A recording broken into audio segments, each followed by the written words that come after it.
আজকে আমরা সবাই মিলে চলে গেছিলাম আমাদের কৃষ্ণগঞ্জের পীরপুর পাড়ার শিমুলতলা বন্ধু সংঘে, কারণ আজ এখানে আসছে কেশব দে। তাহলে চলো শোনা যাক কেশবদের গানগুলো।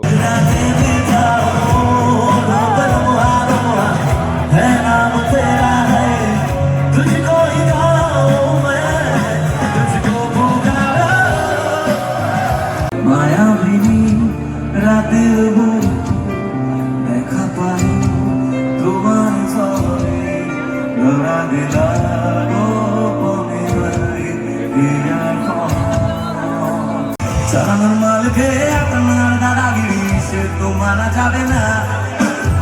রেশনের চাল খেয়ে বিরিয়ানির পাতেলা সেটাও দেওয়া যাবে না।